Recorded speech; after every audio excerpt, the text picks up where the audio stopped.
Baik tuan-tuan yang dirahmati Allah sekalian. Kemudian kita lihat kitab kita ni tersambung, muka surat 130. Tajuknya iaitu asas-asas yang dipegangi oleh salaf. Kita dah sebut dahulu siapa dia salaf, siapa dia khalaf. Kita dah sebut, ingat semula siapakah golongan salaf, siapakah golongan khalaf. Begitu. Cuma kita nak sambung perbahasan, iaitu asas-asas yang dipegang oleh golongan salaf. Apa asas mereka itu? Baik. Oleh kerana kita dah sebut dan mungkin memakan masa yang lama, kita pun tak usah katalah yang lama, yang baru pun kadang kita lupa. Saya sebut semula, salaf ada antara huraian berkaitan dengan salaf ini, iaitu dikatakan 300 awal, bermula daripada Nabi dan lingkungan 300 hijrah. Itu yang disebut salah satu. Tentu saja sebab kita dah sebut dahulu, kan? Dan semestinya, sememangnya mereka-mereka yang berada di sekitar tahun itu 300 hijrah, mereka yang soleh, yang beriman. Tolaklah yang kafir, yang fasik, tolaklah, kan? Sebab kita tak akui mereka ni sebagai orang yang soleh, kan? Salaf soleh, salaf ni lama, kita katalah, ambil bahasa mudah, salaf lama, yang dulu, tapi bukan semata dulu, bahkan mereka ni soleh. Dia tolak soleh ni, kafir tak kira. Tak usah yang hidup zaman tu tapi mereka kafir tak ada, sebab kita kata soleh. Lepas tu yang fasik, ustaz, yang munafik tu tak mau soleh. Jadi lain pada tu, orang yang bertakwa, kita kata orang soleh, itulah nama dia salaf soleh. Ada sebuah hadis berkaitan dengan apa yang kita sedang sebut, iaitu salaf itu. Maka kita ambil satu hadis daripada beberapa hadis, dan mungkin ada perbezaan antara lafaz Imam Muslim, Imam Bukhari, tapi yang kita nak sebut di sini iaitu daripada Sahih Bukhari pada nombor 6695. Sabda Nabi, khairukum qarni, thumma alladhina yalunahum, thumma alladhina yalunahum, thumma alladhina yalunahum. Sebaik-baik kurun adalah kurun aku. Kemudian selepas itu, kemudian selepas itu, kemudian selepas itu. Ada setengah riwayat dia hanya sebut 2 kali. Ada yang sebut 3 kali, tapi bila 3 kali sebut dengan kurun aku, maka kalau kita lihat kepada terjemahan, dia sudah jadi sampai 4 kali. Tapi yang dimasukkan adalah 3. Apa dia? Iaitu khairukum qarni, satulah kurun aku, maksudnya yang Nabi, yang Nabi ada, campur sekali lah semua, kira sampai 100. Summa allazina yadunahum, itu nombor 2. Summa allazina yadunahum, yang ni lebih kita terima. Mungkin setengah cetakan dia lajak sampai 3 kali. Bila 3 kali campur dengan kurun Nabi dah jadi 4, kan? Sebenarnya 3 sahaja, kan? Qala Imran, ni satu perawi, dia kata apa? Nama dia Imran, dia kata, la adri aqala Rasulullah sallallahu alaihi wasallam ba'da qarnihi marratin aw salasa. Perawi ni kata apa? Aku pun tak tahu, adakah Nabi kata, adakah Rasulullah kata lepas daripada kurun dia 2 kali ke 3 kali? 2 kali ke 3 kali. Jadi sebab itu ada riwayat yang summal ladzina yalunahum tu sampai 3 kali sebutan, tak campur dengan kurun Nabi. Jadi bila campur dengan kurun Nabi dah jadi 4 kali. Jadi perawi kata, aku pun tak pastilah. Nabi kata 2 kali ke summal ladzina yalunahum tu, maksud dia 2 kali ke 3 kali. kan? Selepas Nabi kata lepas turun aku, begitu.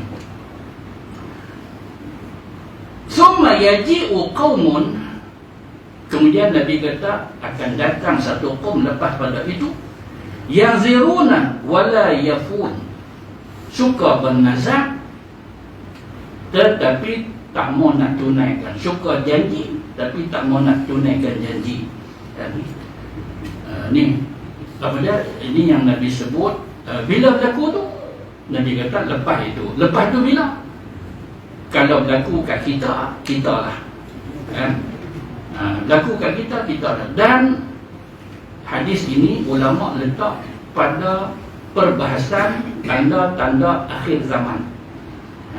Jadi bila hadis ini ulama letak pada hadis-hadis akhir zaman, menunjukkan bahawasanya ia berlaku pada zaman kita. Dah kita akui dah kita berada di akhir zaman dah ni. Tadi antara dia yang kita dah sebut tanda kiamat apa dia? Zalazil, siri, gempa. Gempa bumi berlaku sana sini, itu salah satu dia. Allah ambil ilmu dengan mengajikan ulama. Tak ramai dah ulama kita lah ni. Ustaz, tak usah berbimbang Ustaz.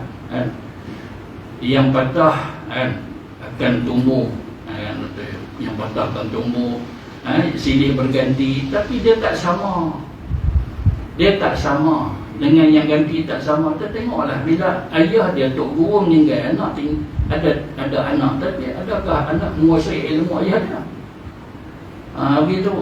Betul ada ganti, ada pengganti. Takkan tak ada model, ada model apa kata tak ada model. Model dulu dah tak ada model baru. Serupa dah lah dengan yang dulu. Begitu. Maka Nabi kata apa dia? Iaitu kamu akan lihat kaum yang ziruna wala yafun wa yakhununa wala yu'tamanun wa yashhaduna wala yustashhadun.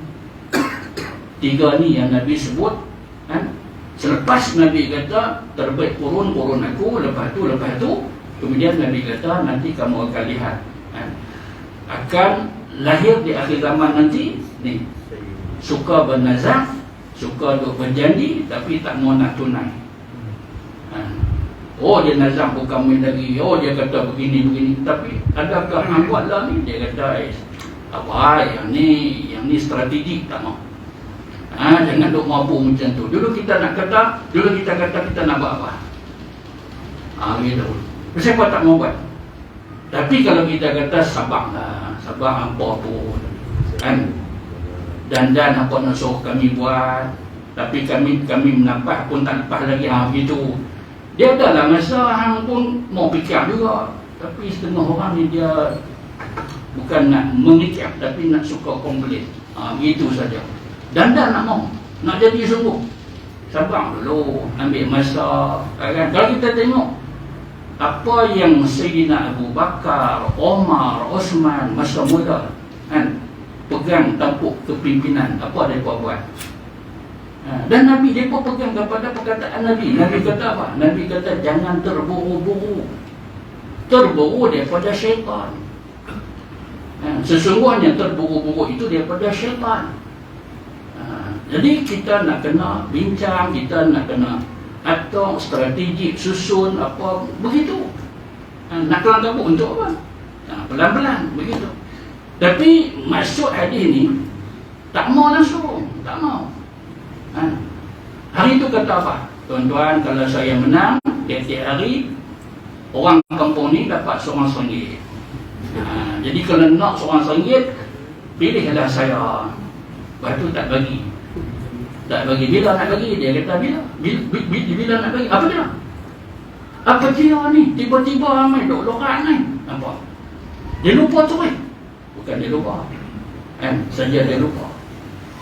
Dulu orang kata ni, aku rakam tengok, orang kata nak bagi RM1, ni 3 hari dah RM3.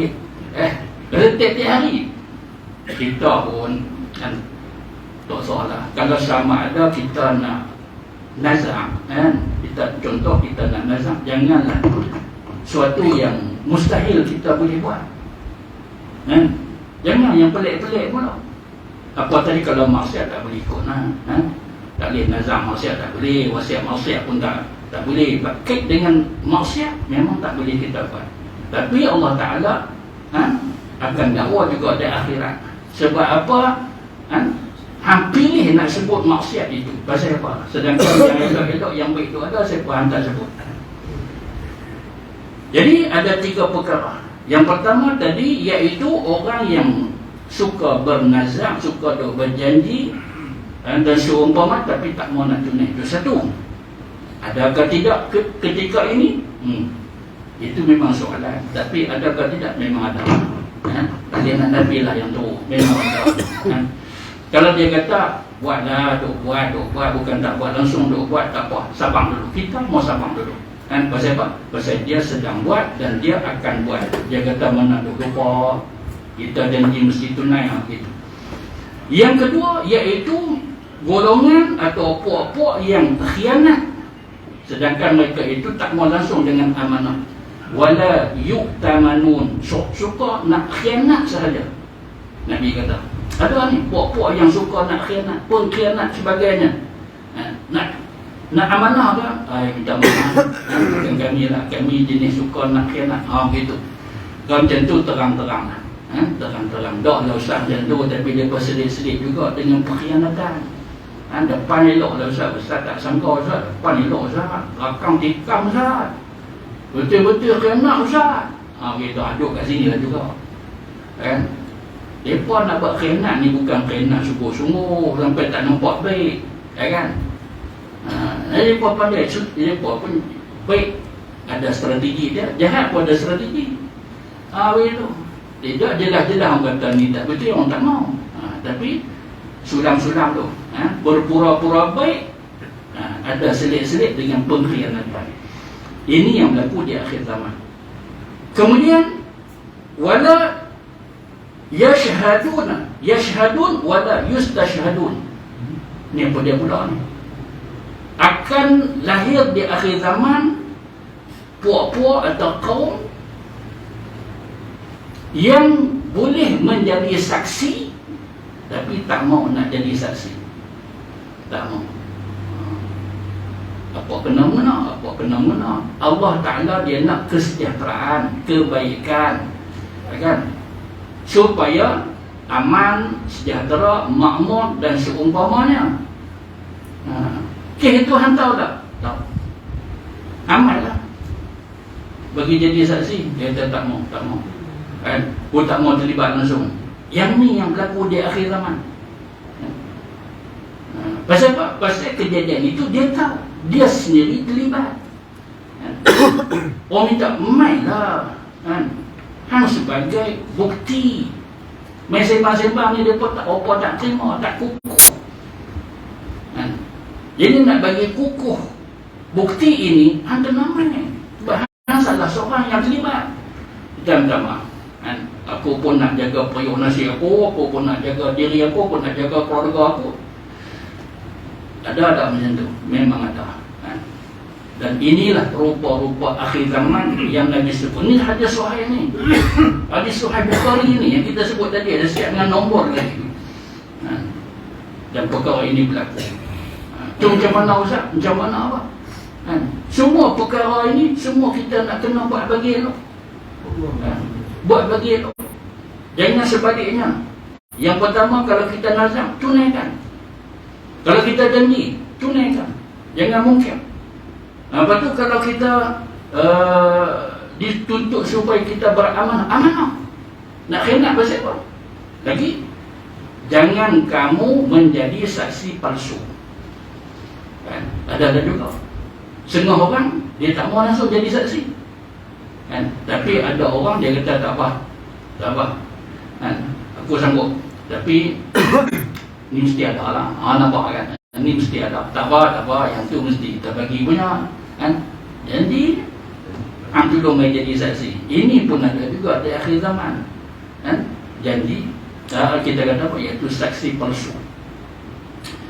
Jadi tuan-tuan yang rahmati Allah sekalian, dan tutup kepada hadis ni, Nabi kata apa? Wa yadhharu fihi musliman. Dan kamu akan lihat di akhir zaman nanti terlalu ramai orang-orang yang gemuk.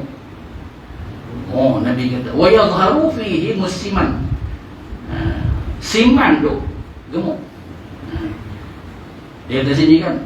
Dan kalau sudah terjadi demikian, ni semua-semua tadi tu, tak mau jadi saksi ataupun saksi palsu atau khianat atau ya yang saya sebut tadi, nazar tak mau nak tunai dan sebagainya.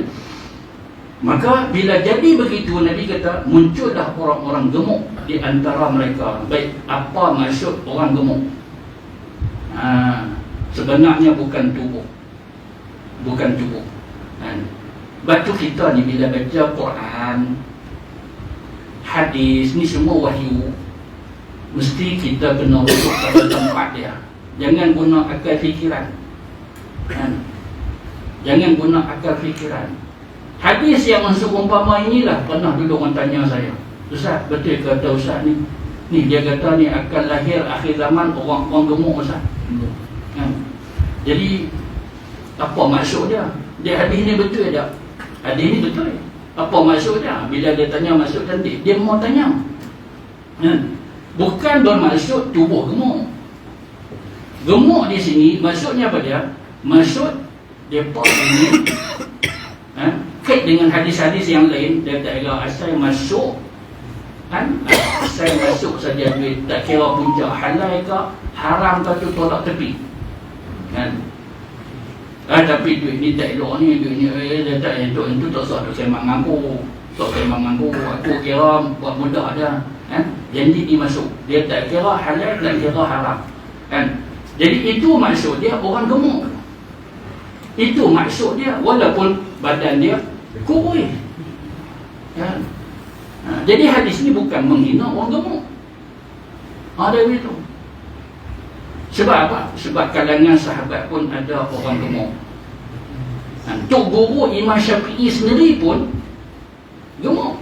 Imam Syafi'i sendiri kata, dia kata tok guru aku Imam Muhammad bin Hasan, anak murid kepada Imam Abu Hanifah. Imam Muhammad, dia kata apa? Dia kata tok guru aku ni satu, badan dia betul-betul besar, gemuk sungguh, tapi cerdik. Tapi cerdik ini pun satu juga. Jangan duk kata orang gemuk tak cerdik.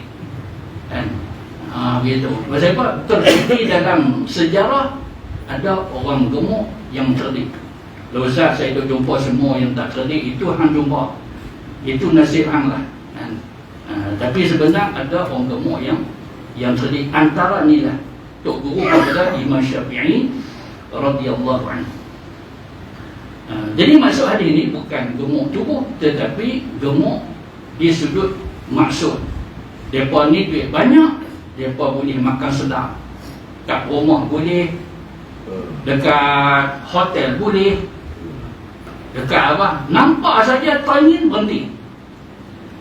Pokok ni, pokok yang penting kepada dunia, duit jenuh, tak kira sumber apa yang masuk, dengan rasuah, dengan riba, dengan macam-macam lah, kait dengan sumber-sumber yang haram ni banyak. Itu maksud dia. Nabi kata nanti kamu akan jumpa timbul pokok ni, pokok yang dia tak kira sumber duit daripada mana, janji duit ada. Lepas tu mereka ni betul-betul duduk ketika dunia, duduk di dunia dalam keadaan memenuhi nafsu syahwat. Surau masjid tak berapa. Kalau ada kepentingan, kalau ada dia pergi kepentingan. Tengok dia ada, pasal nak resmi. Saya nak resmi. Tengok lepas pada ni hantar, dia tak main. Betul dia tak main. Pasal apa? Pasal nak main buat apa? Inilah yang dimasukkan dengan wa yazharu fihi musliman. Baik. Yang ni kita ambil hadis ini disebabkan apa? Disebab kita nak faham salah itu, yang kita sebut sebagai 3 kurun yang terbaik. Kurun Nabi, lepas tu Nabi kata, kemudian lepas pada tu. Cuma hadis tu agak panjang bagi kita baca semua lah. Dah itu panjang, aku tak tahu mana berbanding dengan hadis tentang zalazil, iaitu gempa. Hadis dia sampai memenuhi 1 muka surat. Kalau kita baca yang tu, Alamat yang tu saja kita baca pada malam ini. Sebab tu saya potong yang ni tak panjang mana kita baca habis. Baik. Bismillahilladzi la